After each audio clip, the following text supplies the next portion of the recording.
Sebelum melanjutkan, jangan lupa subscribe dulu, terima kasih. Bab 449, Aku bersamamu. Kau tidak tak berdaya. Aku baik-baik saja, kata Lu Qianqian. Baiklah. Nyonya, Anda bisa beristirahat sekarang, dan bertukar dengan Qianqian nanti. Oke. Mama Lu memutuskan untuk melakukannya setelah berpikir sejenak. Ia tidak sanggup jatuh di sini karena ia masih harus mengurus seorang putri, jadi ia kembali ke kamarnya untuk beristirahat. Setelah suaminya tiada, dia harus menjadi ibu yang kuat. Sementara itu, Lu Qianqian menarik Lin Muan dari posisi berlutut. Kamu sudah melakukan cukup banyak hal untuk ayahku, kamu tidak perlu terus berlutut. Lin Muan melihat sekeliling, dan hanya memeluk Lu Qianqian ketika dia melihat Mama Lu telah pergi. Namun, pelukan itu lembut tanpa ada maksud untuk melewati batas. Saya harap ayahmu bisa merasa lega. Saya akan menjagamu dan ibumu sebagai gantinya. Kaulah yang harus diurus, kata Lu Qianqian dengan nada menghina. Kalau begitu, kita akan saling menjaga dan melewati semua rintangan, oke? Tanya Lin Muan sambil tersenyum. Sepertinya aku tidak akan mendapatkan medali emas, tapi aku bersamamu. Kau tidak berdaya. Lu Qianqian kembali menangis mendengar kata-kata itu. Aku tidak akan membiarkan diriku kelelahan, bahkan jika itu untuk melindungimu dan ibuku. Lin Muan duduk mendengar kata-katanya dan menepuk bahunya sendiri. Bersandarlah padanya, kamu bisa mengandalkannya. Kamu bisa tidur sebentar. Lu Qianqian bersandar padanya dan menutup matanya. Dia ingin menangis, tetapi dia merasa jauh lebih baik dengan Lin Muan. Keduanya tidak punya apapun untuk diandalkan.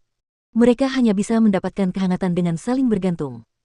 Saat itu pukul 2 pagi ketika Mu Qiki dan Seng Xiao akhirnya sampai di rumah. Akan tetapi, mereka mengira mereka memasuki pintu yang salah ketika mendapati kakak ketiga sedang menonton televisi di ruang tamu. Kamu akhirnya kembali, aku hanya sedang menginap. Keluarga Seng mengusirmu. Seng Xiao tersenyum. Aku melompat keluar jendela. Kakak ketiga mengangkat bahu.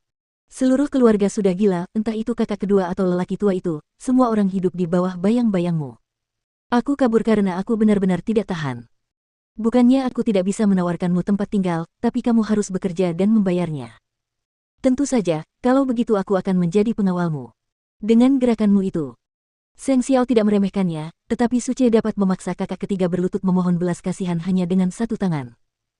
Tetap saja, menginap di sini tidak akan berhasil dalam jangka panjang. Kau harus mencari jalan keluar sendiri, karena lelaki tua itu tidak akan pernah mengizinkanmu tinggal bersamaku lama-lama. Aku mau tidur. Kakak ketiga tahu itu lebih dari siapapun. Tragis kalau hanya memikirkannya saja, semua orang ingin lepas dari kendali Old Seng, tetapi bahkan dalam keluarga besar seperti keluarga Seng, siapa lagi selain kakak kedelapan yang punya kebijaksanaan atau kekuatan mental untuk melepaskan diri?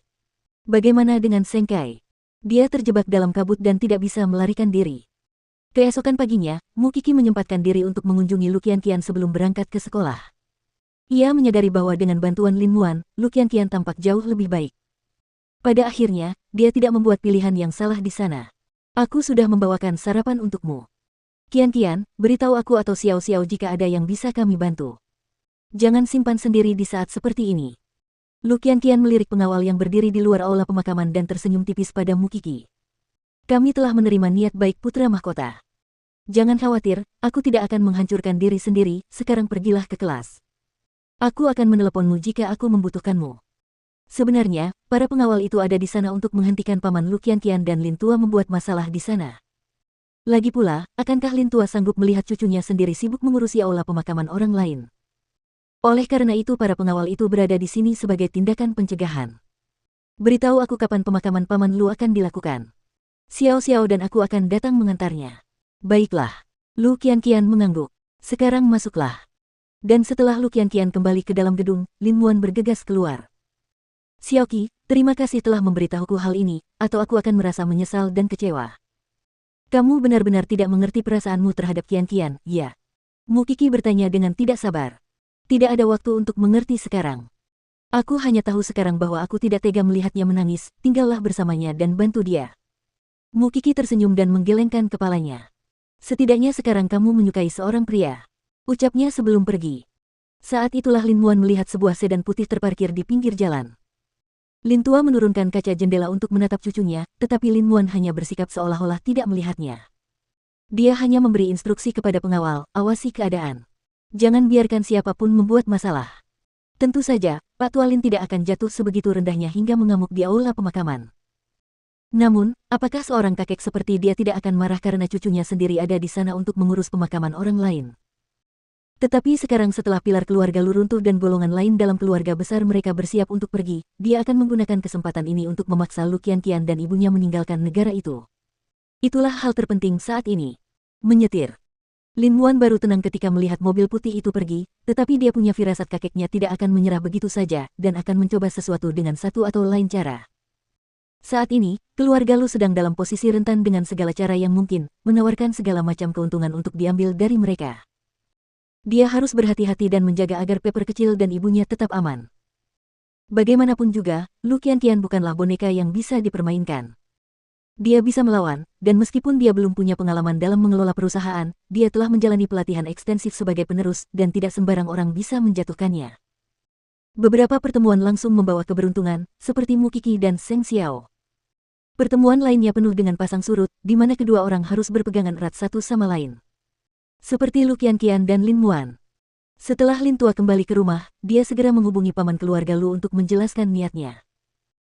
Dia akan menolong siapa saja yang memiliki peluang paling besar untuk merebut kekuasaan, tetapi syaratnya orang tersebut harus bekerja sama dengannya untuk mengusir Lu Qianqian dan ibunya keluar dari negara ini, tanpa ada peluang bagi mereka untuk kembali. Jika demikian, apakah rencananya benar-benar berhasil? Pada pagi yang sama, Seng Tua tidak menyadari bahwa ada satu orang yang berkurang di rumahnya, dan hanya berasumsi bahwa kakak ketiga tidak keluar untuk sarapan karena sedang marah-marah. Namun, ia akhirnya menyadari bahwa ada sesuatu yang tidak beres setelah kakak ketiga tidak muncul sepanjang hari, dan menyuruh seseorang mengetuk pintunya, barulah mereka menemukan bahwa jendela kakak ketiga terbuka tetapi ia tidak ada di dalamnya. Tuan muda ketiga mungkin sudah kabur. Kemana lagi dia bisa pergi? Temukan Seng Xiao. Sudah cukup dia pergi, lalu sekarang dia akan mengendalikan salah satu cucunya dan mengkhianati keluarga. Tidak ada peluang hal itu terjadi.